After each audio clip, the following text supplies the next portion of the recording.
నేను ఆ బిజినెస్ కోసం అది పెట్టుకున్నా. రుద్రాక్షలు కూడా ఒరిజినల్ ఎందుకు వేసుకుని ఇక్కడ కూడా టాటూస్ వేసుకొని వస్తే అయిపోతుండే బాడీలో. వేసుకోవచ్చు. వేసుకోవచ్చు కదా, వేసుకోండి. ఈ లోపల అంతా విభూతి ఉంటది.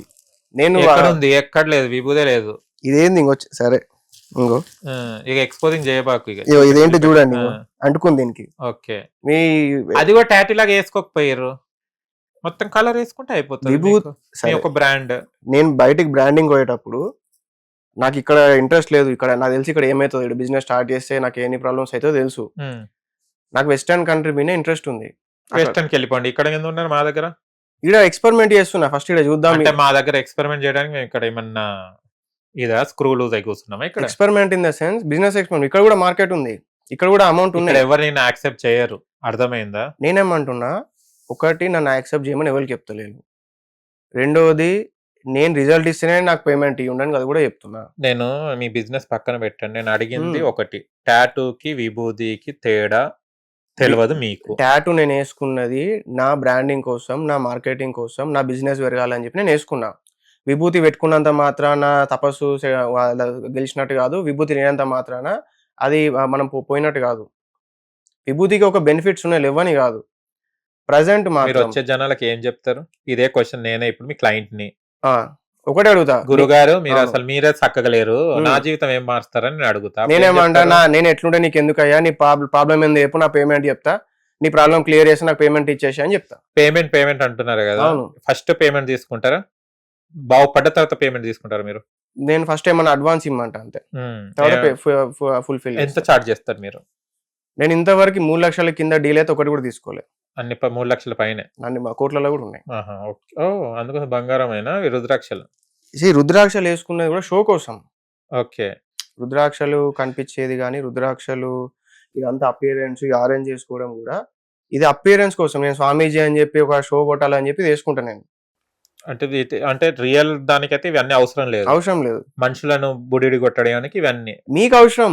అదే మేము బురిడి అవ్వడానికి, మీరు బురిడి చేస్తున్నా, మేము బురిడి వేస్తున్నాం. నేను జీన్స్ టీ షర్ట్ వేసుకున్నా, నేను లుంగి కట్టుకుని ఉన్నా, నేను బర్వాత్ ఉన్నా, నేను చెప్పే సబ్జెక్ట్ ఒకటే, కానీ మీరు రిసీవ్ చేసుకునే కెపాసిటీ మార్కెటింగ్ కోసం అదే చెప్తున్నా. ఇప్పుడు ఇంటర్వ్యూ కోసం ఇది వేసుకొచ్చారా ఇక్కడికి?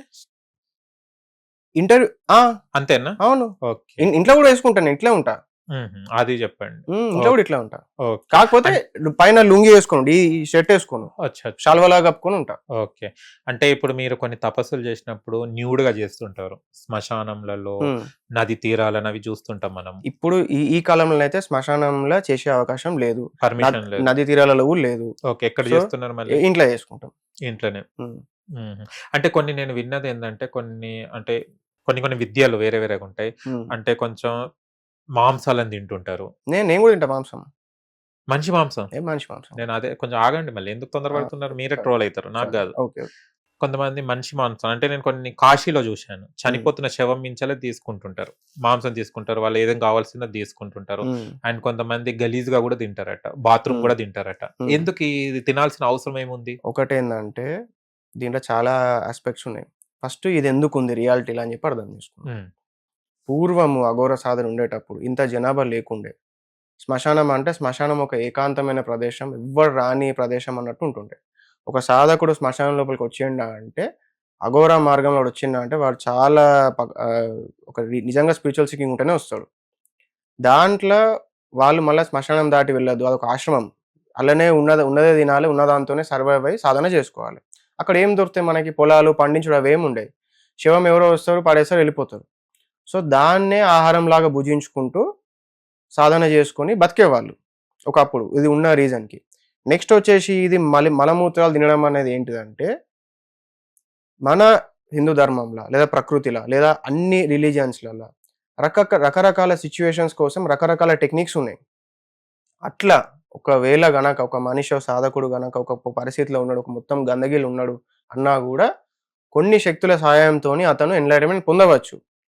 అవి ఇలాంటి ఆహారాన్ని తీసుకుంటే ఇలాంటి ఎన్వైరన్మెంట్లు ఉండగలుగుతాయి. ఫర్ ఎగ్జాంపుల్ హైపోథెటికల్, ఇది పాతకాలం అనుకున్నాం, ఎవడో రాజు ఉన్నాడు, ఇప్పుడు లా అండ్ ఆర్డర్ ఉంది కాబట్టి ఏం కాదు, నేను ఇట్లనే ఏదో మాట్లాడినా, తీసుకుపోయి మనని చెరసాలు వేసేసిండు, అలా మొత్తం బాత్రూమ్లు అన్నీ ఉండిపోయినాయి, అన్నీ ఉండు అలానే నువ్వు ఉండిపో, నీకు పనిష్మెంట్ అని చెప్పి చెప్పిండు. ఏం చేస్తాం అప్పుడు? మన తపస్మానం చేసుకొని శరీరం వదిలేయాలి. సో అప్పుడు ఏం చేస్తాం, ఇట్లాంటి ఎనర్జీస్ని ఇన్వోక్ చేస్తాం. ఈ ఏదైతే నెగిటివ్ అవి అంటుర్రో దయ్యాల వాటినే వాడతాం. అప్పుడు ఆ టైంలో పిలిచేసి వాటి సపోర్ట్తో ఎన్లైట్ అయిపోతాం. ఆ ఎన్వైరన్మెంట్లో అది ఒక సాధన ఎన్వైరన్మెంట్ క్రియేట్ చేస్తుంది. ఓకే. అయితే బయట ఎవరైతే తింటుర్రో ఈ శ్మశానంలో ఈ పీక్కొని తినడము, కాశీలో ప్రజెంట్ తినేటోళ్ళు ఏంటంటే వాళ్ళు షో కోసం నన్ను అఘోరా మీరు అనుకోవాలి అని చెప్పి విభూతి వేసుకొని, ఇప్పుడు అఘోరి వాళ్ళ దగ్గర సమ్ పీపుల్ వచ్చారు, ఆ విభూతి లేకపోతే ఆమెకు అది అటెన్షన్ వస్తా రాదు. సో అటెన్షన్ కోసం అది వేసుకుంటారు. మనకి మన సబ్జెక్ట్ మీద పోతున్నాం కదా, ఇంటర్ కొందరన్నా ఉంటారు కదా అర్థం చేసుకునేటోళ్ళు, రియాలిటీ అర్థమయ్యేటోళ్ళు, వాళ్ళు దొరికితే సరిపోదా మనకని మనకు. అఘోరి గారు ఇవన్నీ పక్కన పెట్టండి. సరే ఇవన్నీ ఏం అడిగినా కూడా ధ్యానం అవి అని అంటున్నారు. మీరు నేర్చుకున్న విద్యను ఒకటి అడుగుతారు, చేస్తారా? నేను నేర్చుకున్న విద్యలు, నేను ఉంచుకున్న విద్యలు, నాకు డబ్బులు వచ్చే విద్యలు మాత్రమే పెట్టుకున్నా. అంతే కదా. ఓకే. మీరు ఆత్మలు తీసేస్తారు, బ్లాక్ మ్యాజిక్ అని అన్నారు కదా. ఆత్మని నేను మోక్షం కూడా ఇచ్చేస్తాను. మోక్షం ఇస్తారు కదా, మోక్షం వరకు వద్దులే గానీ ఇప్పుడు నా ప్రెసెంట్ లో నా బాడీలో ఒక ఆత్మని తీసుకురండి, అది ఆడ యమ్మగా. నేను కొన్ని వందల ఆత్మలకి నేను మోక్షం ఇచ్చిన. ఒక్క ఆత్మని కూడా ఒక్క రోజు కూడా నేను మిస్యూజ్ చేయలేదు. కేవలం వాటికి హెల్ప్ చేసిన తప్ప కానీ వాటిని ఏ రోజు నేను వాడని కూడా వాడలేదు. ఓకే. ఇప్పుడు ఒక్కరిని వాడండి నా బాడీ మీద. ఒక్క ఆత్మ కూడా నేను పెట్టుకుని నాతో అసలు నా దాన్ని ఆ రకంగా నేను వాడా. నేను ఏది వాడినా నా సొంత ఎనర్జీ ఏమన్నా వాడతా, లేదా అమ్మవారిని వాళ్ళని ఏమన్నా హెల్ప్ అడుగుతుంది వాళ్ళతో ఏమన్నా చేస్తా, కానీ ఏ ఆత్మని కూడా నేను మిస్యూజ్ చేయను. సరే ఇప్పుడు యూజ్ చేయకుండా నా బాడీలో ఒక వేరే ఆత్మని తీసుకోండి. అదే నేను పెట్టుకున్నా, నా దగ్గరనే పెట్టుకున్నాను. ఫస్ట్ ఏదన్నా నన్ను ఏమన్నా ఏనీకి వచ్చినా కూడా నేను దానికి ఇట్లా ఒక యానిమల్ లా ట్రీట్ చేసి దాన్ని మోక్షం ఇస్తా తప్ప కానీ పని మిస్యూజ్ చేయడం అనేది నేను చేయను. అంటే ఇప్పుడు మీకు ఆత్మ నా బాడీకి తీసుకురారు, ఆ శక్తి లేదు మీకు. ఆత్మని నేను ఆత్మని పెట్టుకోను కదా, కానీ కంట్రోల్లో పెట్టుకోను నేను ఆత్మని ఫస్ట్. ఓకే. అంటే ఆత్మల కంట్రోల్ ఉన్న వాళ్ళే బయటికి వస్తారా? ఏంటి బయటకు అంటే అది తీసుకొచ్చి వేరే వాళ్ళ దాంట్లో వేస్తారా?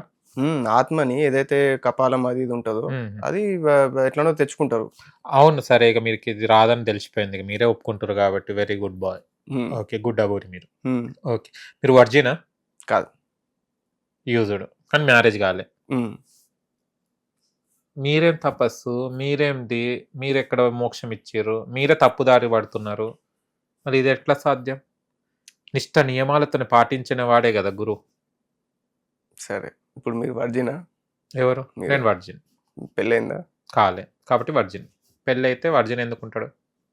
మీరు పెళ్ళైనా వర్జిన్ అని నేను అడగకపోయాను, పెళ్ళి కాలే కాబట్టి అడిగాను. సరే, వర్జినిటీకి సాధనకి పెద్దగా సంబంధం లేదు. సాధన అంతా కూడా మీ హార్డ్ వర్క్ మీద డిపెండ్ అయి ఉంటుంది. That goes with any field. మీరు ఏ ఫీల్డ్ అయినా తీసుకోండి, దాంట్లో మీరు డెడికేటెడ్గా ఫుల్ ఫ్లెడ్జ్గా ఫుల్ టైం హార్డ్ వర్క్ చేసి ట్రైన్ అవుతా అంటే అలా సక్సెస్ వస్తుంది. ఇది కూడా అట్లాంటిదే. దీనికి వర్జినిటీతోని, ఫుడ్ హ్యాబిట్స్తోని, మనీ మేకింగ్తోని కానీ ఇంకా దేనితో కూడా ఏం ప్రాబ్లం. అడ్డమైన పనులు చేస్తాను కానీ మళ్ళీ తర్వాత నేను ఇవి నేర్చుకుంటా అంటారు మీరు, అంతే కదా? అడ్డమైన ఏం లేదు, అంతే కదా. నేను 10 years రిలేషన్షిప్ లో ఉన్నా, ఒక ఆమెతోనే ఉన్నా. నేను ఒకరితోనే సెక్స్ చేసిన నా జీవితం మొత్తం, నలుగురితో ఇద్దరితో అట్లా కూడా చేయలేదు. ఒక టైంలో పడిచిన రాత్రి వర్షం పడి రాత్రి ఏం లేదు, ఓయో రూమ్సే. ఓకే. వాట్ ఎవర్, మేము రకరకాల ప్లేసెస్ లలో కలుస్తుండే, పొదలలో అవన్నీ అయిపోయినాయి పని. నేను సిటీ బోర్న్ అండ్ బ్రెడ్, నేను పొదలు ఎక్కడి మనకి లేవు. ఓకే, మీరే ఒప్పుకున్నారు కదా ఓయో అని. ఓకే, అక్కడికి వెళ్ళేసి మీ పని కానిచ్చుకున్నారు. మేము కలుస్తుండే, మేము రకరకాల ప్లేసెస్ లో use to hang out and ఉంటుండే. బట్ ఇట్లా ఏం లేదు, మనం ఏదో సెక్షువల్ అదే అని చెప్పి అందుకోసమే అని లేకుంటుండే. ఆ మూమెంట్, ఆ ఇంట్రెస్ట్ ఉన్నప్పుడు యూస్ టు మిగతా టైంలో నార్మల్ చిల్ అవుతుండే. ఓకే, సరేనండి. అందులోనే సేమ్ అందులో నార్మల్ లైఫ్ స్టైల్ ఉంటుండే. ఓకే, అందులోనే ఒక టైంకి వచ్చింది, ఆమె మ్యారేజ్ ఏజ్ వచ్చింది, కాస్ట్ ఇంటర్ కాస్ట్ అవి ఇవి సిచ్యువేషన్స్ ఉండే, నాకు అప్పుడు అమౌంట్ లేకుండే, అయిపోయింది, వర్కౌట్ కాలేదు. ఓకే, కావాల్సిన పని అయిపోయింది, పెళ్లితో ఏం పనిలే. కానీ లేదు, నేను ఇప్పటికి రెడీ పెళ్లి చేసుకోవడానికి. వేరే వాళ్ళను ఆమెను చేసుకోమని, ఆమెనే ఇష్టం నాకు. ఇంకా ఇక చేసుకోకుండా ఉంటేనే బెస్ట్ లేండి, వాళ్ళు ఆయన బాధపడతాడు మంది, అంతే కదా? అంతే. ఆయన చేసుకుంటారంటారా? వాళ్ళది ఒక డైవర్స్ అయితే చేసుకుంటారు. ఓకే, మీకు ఎట్లా మ్యాజిక్స్ వచ్చు కదా, డైవర్స్ అయ్యి మీ దిక్కు రప్పించుకుంటలేరు అమ్మాయిని? తప్పు కదా. ఒక